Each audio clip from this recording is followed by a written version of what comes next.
O sonho está em risco de extinção, porque as pessoas nem se lembram de que sonham. Isso tem muito a ver primeiro com o desprestígio do sonho, né? O sonho não é um assunto nem na família, nem no trabalho, nem na escola.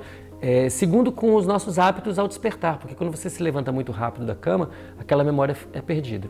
Então, se nós valorizarmos o sonho, formos capazes de resgatar aquelas memórias pela manhã e compartilhar com quem está a fim de escutar, a gente vai estar resgatando um ritual ancestral que é extremamente saudável, não só para o corpo, mas para a mente, para o mundo interior.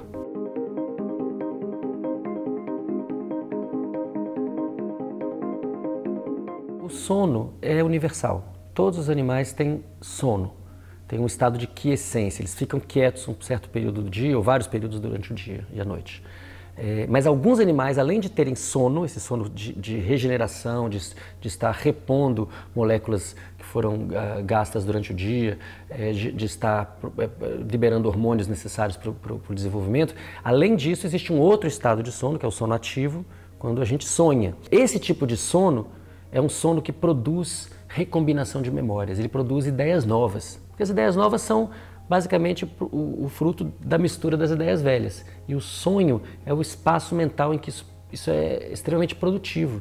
É muito fácil ter uma nova ideia depois de sonhar, inventar uma nova estratégia comportamental, uma nova reação a um determinado desafio. Isso foi muito importante para o acúmulo da cultura humana. De onde é que nossos ancestrais tiraram as ideias que tiraram eles das cavernas e trouxeram para o mundo da internet? Isso não aconteceu no mundo da vigília, sob predação, prestando atenção para não morrer. Isso aconteceu num mundo seguro das simulações sem consequências no mundo real dos sonhos. Então, nos sonhos tudo é possível. E foi desse mundo em que tudo é possível que nós inventamos um mundo cheio de novas possibilidades.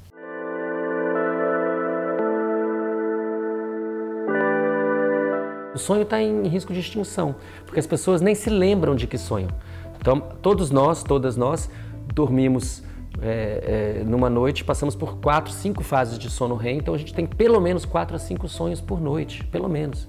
Mas a gente quase não se lembra disso mais. E isso tem muito a ver primeiro com o desprestígio do sonho, né? O sonho não é um assunto nem na família, nem no trabalho, nem na escola, ele nem na vida pública, nem na vida privada.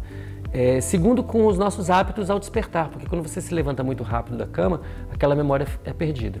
Então, se nós valorizarmos o sonho, formos capazes de resgatar aquelas memórias pela manhã e compartilhar com quem está a fim de escutar, a gente vai estar resgatando um ritual ancestral que é extremamente saudável, não só para o corpo, mas para a mente, para o mundo interior. É muito evidente que o sono é central para a saúde, as pessoas estão dormindo cada vez pior, né? Dormem muito tarde, acordam muito cedo, dormem com aparelhos eletrônicos ligados, e isso está causando um grande prejuízo cognitivo e emocional. Então, nosso laboratório se preocupa com isso, tanto na questão da divulgação científica, quanto nas perguntas que podem, de fato, melhorar a vida das pessoas.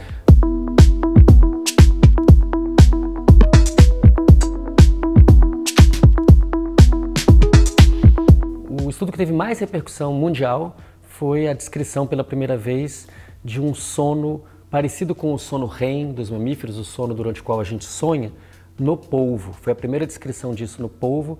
É importante entender isso porque o polvo está muito distante evolutivamente dos seres humanos, dos mamíferos em geral. São mais de 500 milhões de anos de evolução separada. E o fato de eles também terem esse estado de sono, que a gente chama de sono ativo, isso indica pra gente que provavelmente esse sono ativo, esse sono REM, esse sono com sonhos, é alguma coisa que evoluiu independentemente nos vertebrados, como nós, e nos invertebrados, como os polvos.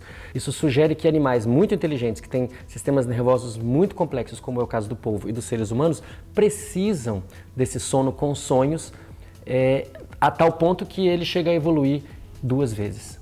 Um outro estudo que eu acho bastante importante foi um estudo mostrando que uma soneca no ambiente escolar pode dobrar a velocidade de leitura de crianças em idade de alfabetização. E eu considero que isso talvez seja o estudo de mais impacto social que a gente produziu aqui no Rio Grande do Norte nos últimos 20 anos. Para as professoras e professores do ensino fundamental, do ensino médio, o sono é um inimigo. E, na verdade, ele devia ser ressignificado. O sono tem que ser um aliado do aprendizado, porque ninguém com sono consegue aprender muita coisa. Então, a gente tem que lidar com o sono na escola de um jeito que o acolha, Quando a criança está com sono na escola, ela precisa ser acolhida, ela precisa ser encaminhada para uma sala onde ela possa, de fato, dormir. Né? E isso vai aumentar a sua capacidade cognitiva, vai permitir que ela aprenda mais. Então eu vejo que no nosso laboratório, com todo o nosso interesse em pesquisa básica, a gente tem também uma preocupação de trazer isso para a vida das pessoas, e o local em que isso é mais evidente e que isso acho que pode ter um impacto mais positivo na sociedade é justamente acelerando a alfabetização. Um terceiro estudo de bastante impacto foi um estudo colaborativo com companheiros e companheiras da UFRJ, do IDOR, da Unicamp, em torno do potencial cognitivo do LSD. A gente mostrou que o LSD pode aumentar a capacidade cognitiva de ratos, de pessoas, e inclusive em modelos computacionais. Então a gente está falando aqui não apenas dos psicodélicos como remédios para pessoas que estão em sofrimento, mas também como dos psicodélicos como nootrópicos, como substâncias que aumentam a cognição, inclusive de indivíduos saudáveis.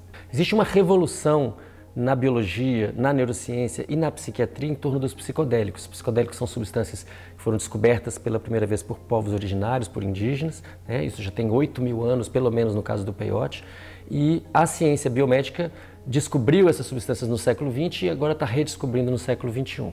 Hoje, o Brasil ocupa uma posição privilegiada nas publicações sobre psicodélicos. Ele está atrás apenas de Estados Unidos e Reino Unido. É muito raro a gente estar nessa posição privilegiada. Isso aconteceu porque pesquisadores e pesquisadoras aqui do Brasil resolveram se mover nessa direção bastante cedo, né? O nosso primeiro estudo com psicodélicos foi em 2011, publicado em 2011. Então isso nos deu uma posição de uma certa vantagem competitiva e a gente está tentando aproveitar isso ao máximo enquanto isso possa durar.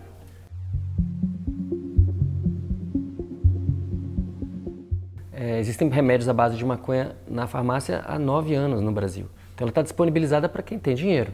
A discussão hoje é sobre acesso. A gente precisa trazer a maconha medicinal para o SUS, a gente tem que trazer a maconha para a farmácia viva do SUS. Hoje, o STF interpretou a lei de drogas como permitindo que as pessoas tenham 6 plantas fêmeas em casa sem estarem cometendo um crime. Então isso está, de fato, se movendo. No caso dos psicodélicos, também, no Brasil, um país que há quase 50 anos tem a ayahuasca legalizada.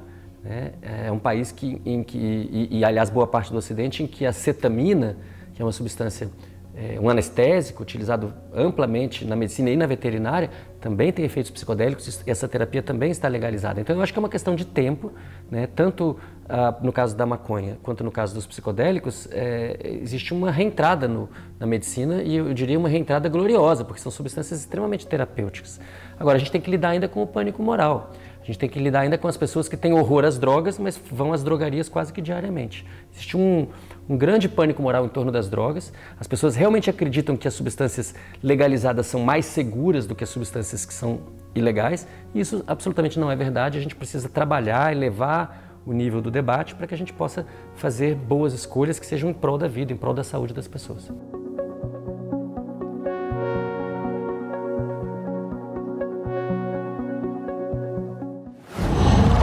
Qual?